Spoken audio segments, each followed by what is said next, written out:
cross over to 2025. It's been an eventful year.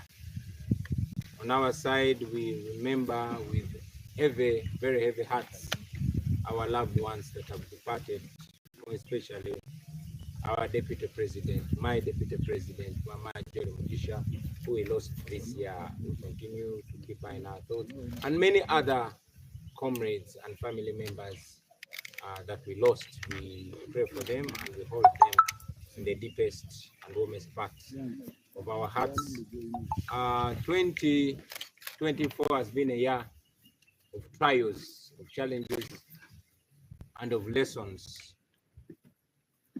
We've experienced a lot, we've learned a lot, but also 2024 has revealed a lot to us as Ugandans. I'll very briefly talk about the main events of 2024, or what shook the nation most.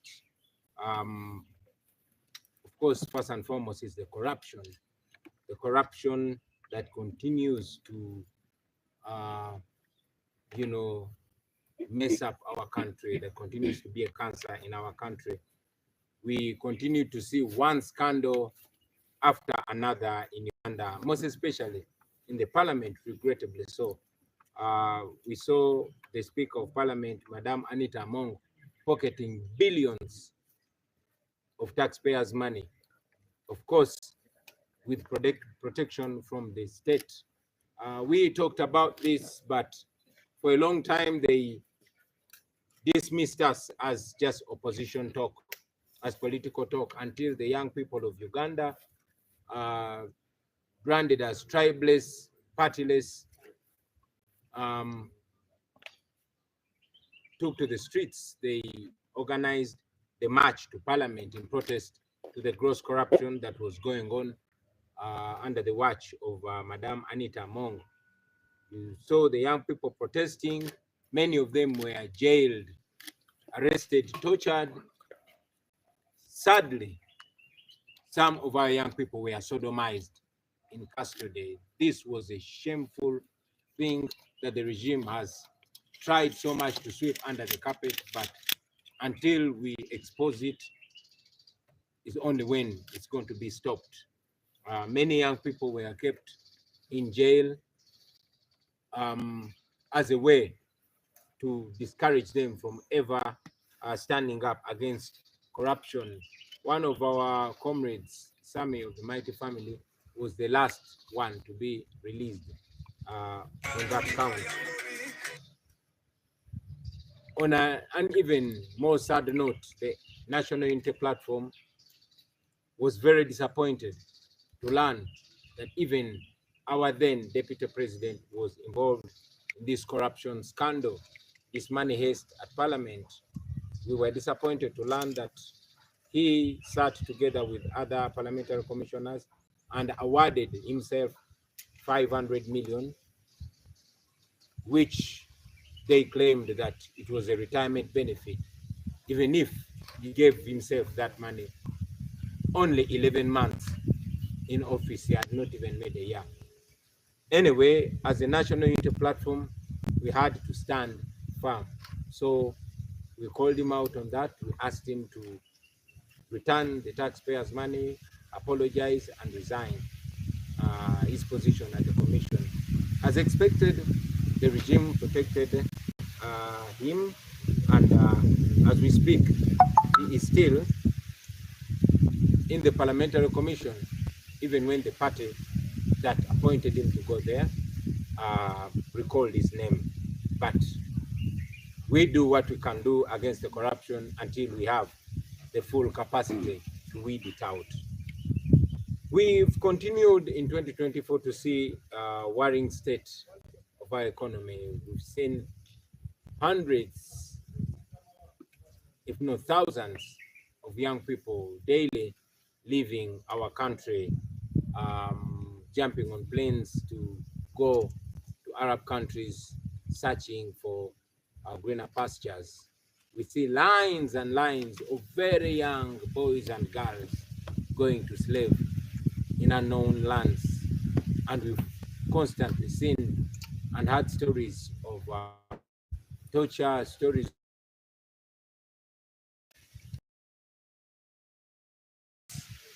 of very, very minimal or zero assistance from our embassies in this country. Of course, because our embassies have been reduced to spy agencies of the regime internationally. One of the most embarrassing,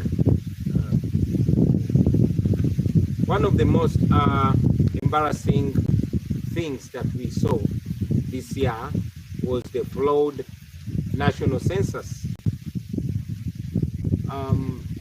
Uganda carried out a national census this year, but we saw reports from the field that many enumerators were not paid, many gadgets were malfunctional, many citizens, a huge chunk of citizens, were not even counted.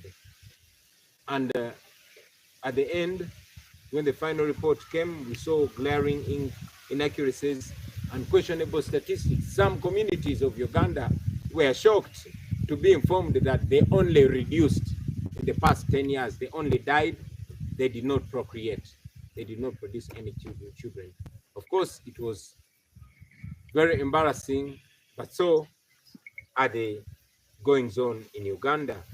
Moreover, this became even more embarrassing because they had a whole decade to prepare, a whole 10 years to prepare, and that is what would come out. Goes further to expose the incompetencies of this regime, so incompetent to carry out such a national project upon which so much planning of the nation is based, and then it comes out inaccurate. Very, very limited reflection of what the reality is within the country. This year, 2024, we continue to see the presence of the Ugandan military in the Democratic Republic of Congo. We all remember that this began in November 2021 under the claim of pursuing ADF rebels. You saw bombs going off in Kampala, and very, very quickly our military was deployed in the Democratic Republic of Congo in November 2021. It's 2024 now, but we have had reports, including a United Nations report accusing Uganda of supporting M23 rebels in the Democratic Republic of Congo, of stealing natural resources and minerals from the Congo. Now, this is a UN report. We all should remember that the last time our military went to the Congo, they plundered Congo, stole natural resources, timber and minerals. They raped women and carried out a whole lot of gross human rights violations. And we were dragged to the International Court of Justice. The Ugandan taxpayer was condemned to pay to the tune of 1.2 trillion shillings to the Democratic Republic of Congo. In simple terms, they went, they plundered, we paid, or we are paying. This money that we are condemned to pay, it is you, my fellow Ugandans, and your child and your grandchild that are going to pay. So now we can all imagine what is going to come out of our presence in the Congo right now. If the UN report has claimed that Uganda is involved in plundering Congo again and supporting rebels in a foreign land again, you and I can now imagine what to expect. Fellow citizens, this year we continue to see tragic disasters, and sadly most of them were avoidable. We saw a garbage slide in Chitezi, where official reports show that more than 30 lives were lost, but On ground, the claims show that many more people died, and some are actually suspected to still be buried under the garbage. The whole village was covered by garbage, and this was a result of mismanagement of garbage. We saw in Chigogwa a fuel tanker exploding and killing. Official reports show us that 11 people died, but on-ground reports show that many more died and others were wounded irreversibly. We saw the landslide in Bulambuli, where more than 20 lives were lost. Unfortunately, those that rule over us do not attach the same importance to these lives. We saw Museveni responding to this Chitezi disasters, and they said that they voted badly. We even saw clips of his Prime Minister, Nabanja, making jokes at a scene of a disaster. That is where we are, and that is the kind of leadership that is imposed on us. In 2024, and this is important to remind fellow Ugandans, that our public debt grew to over 97 trillion. Now, this is almost double our national budget. 55 trillion of this money is borrowed from those countries that Museveni calls foreign meddlers. Now, you all can tell the hypocrisy. When he is borrowing money in your name, the money that you are going to pay, he calls them development partners.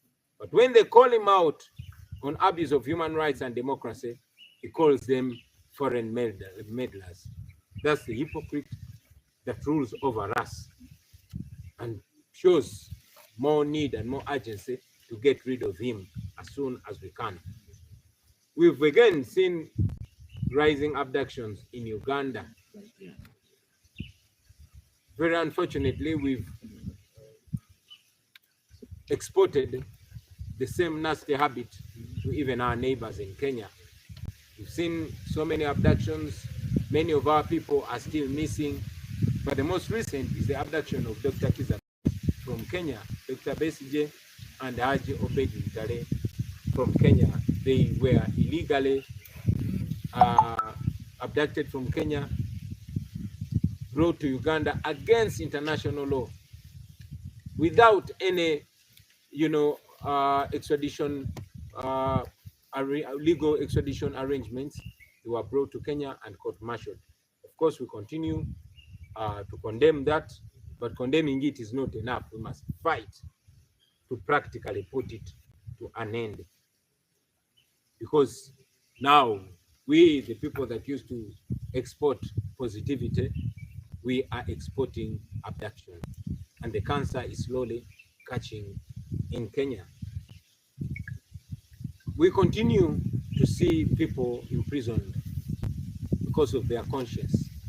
So many political prisoners are still in prison. The nation was shocked to see 19 of our comrades coerced into accepting crimes they did not commit. Among these is the renowned Olivia Rutaya, who was coerced and told that she either had to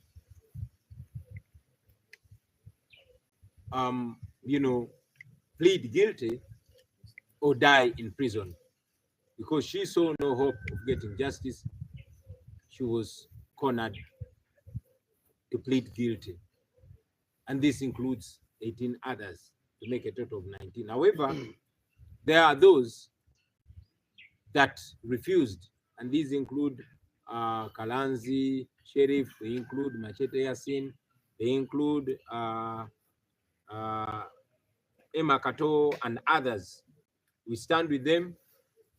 We continue to call for their freedom because they did not commit no crime like the regime is intending to force them to accept.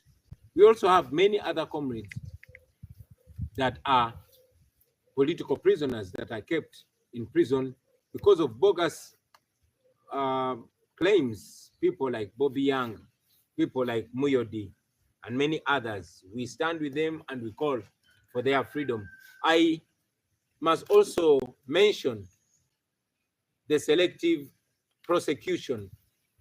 We've seen so many people paid by the regime to hurl obscenities to regime critics.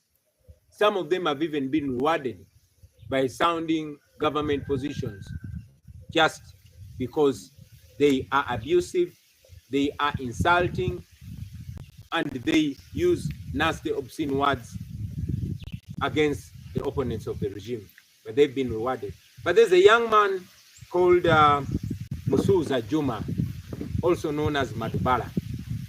He continues to rot in prison for speaking or for being regarded abusive to the regime. We condemn that, call for equality, we call for justice for everybody, but most importantly, we call for the joining of hands to remove this immoral and oppressive regime of General Museveni and his fellow thieves. We must save our country, otherwise justice won't be served.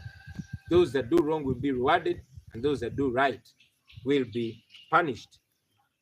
This year, 2024, we saw Uganda being struck off the countries that are beneficiaries of the African Growth Opportunities Act, the USA AGOA.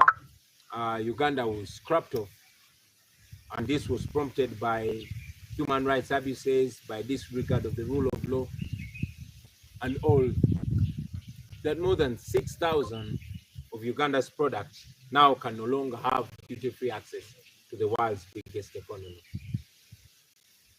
Yes, it's a loss to Uganda. It's also a blow to this regime as we seek to discredit it further. You saw Museveni sending his son-in-law to go and lead, but it was unsuccessful. We continue to ministries run by Museveni's, henchmen, like you have seen in the Ministry of Agriculture.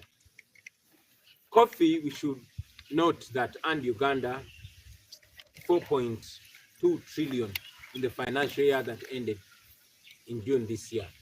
Now that's a lot of money. And as we have seen in the recent past, that wherever there is money, Museveni will bring his people and try to take over that. So that we call it's only his family, informing all and sundry that it's only his tribesmen and women that are full human beings. That we condemn, but like I said, we don't only condemn it, we call upon all Ugandans to stand against this nonsense, because Uganda belongs to all Ugandans, and all Ugandans are equal before and under the law, regardless of their tribe or ethnicity, regardless of their religion, regardless of their gender, regardless of their background. So we condemn the tribalistic tendencies of the Museveni regime as exposed through his son's drunk tweeting. This year, we saw just the urgency of freeing this, our country. Many things of disappointing nature happened, but ladies and gentlemen, I want to tell you as we close this year that there is hope. There is hope. We see it everywhere. This year we had a nationwide tour amid these challenges, amid this constant interruption by the regime, police and military, amid this tear gas and all that. We had a nationwide tour, and for us what we got was so much courage, so much motivation from the population. The massive welcome that we got from all regions that we visited reminded us that the population is with us. So there, and this year we passed our first cohort of leaders. So that also continues to remind us that we are taking the right steps in the right direction, and it gives us hope. So, ladies and gentlemen, as we close this year, we salute all of you. To all of you, fellow Ugandans, here in Uganda and abroad, that have stood with us, guided us, positively and constructively criticized us, advised us, we thank you. We salute you. To all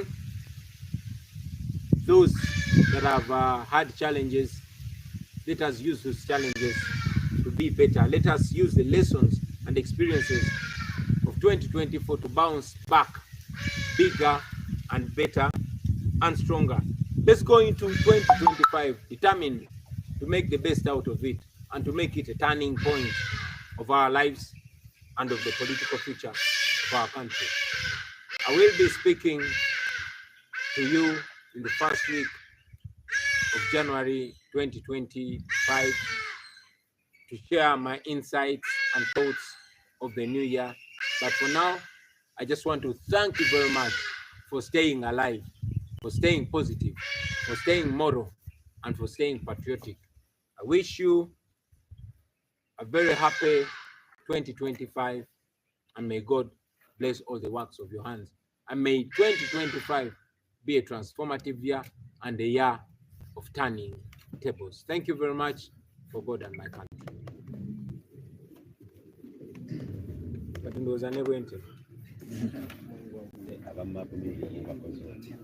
Ko omwaka guno ate tuyingira omupya ate nogwo gutambulire bulungi.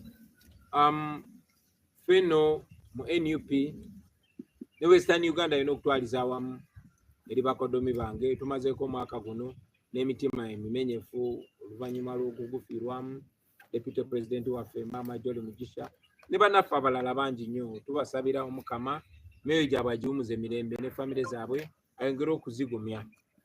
Guno mwaka gubadde gwa mbirigo, gubadde gwa kugezesebwa, gubadde mu ebyokuyiga bingi nnyo. Gwolese ebintu bingi nnyo naye mu bisinze okutukwata amaaso gaffe mwaka guno bye bino wammanga omuli obuli bw'enguzi n'obulyake bukuta ejjembe. Mwalaba ng'obuli bw'enguzi ate bwasinga kukwata jjembe mu Parliament nga batudde ne Speaker wa Parliament Anita Amongo ne bakamishona ba NRM ne beegabira ssente z'omuwoomusolo nga ye yeegabira emiliyoni 5 z'omuwoomusolo. Bagamba nti baali beewa kasiimo naye akasiimo omuntu bakamuwanga amaze okukola. Deputy President waffe yali takaweza na mwaka mu office, yali amazemu emyezi 11 naye neyeewa akasiimo ka miliyoni 5. Ekyo nno twakivumirira nnyo era twavaayo nga NUP ne tumusaba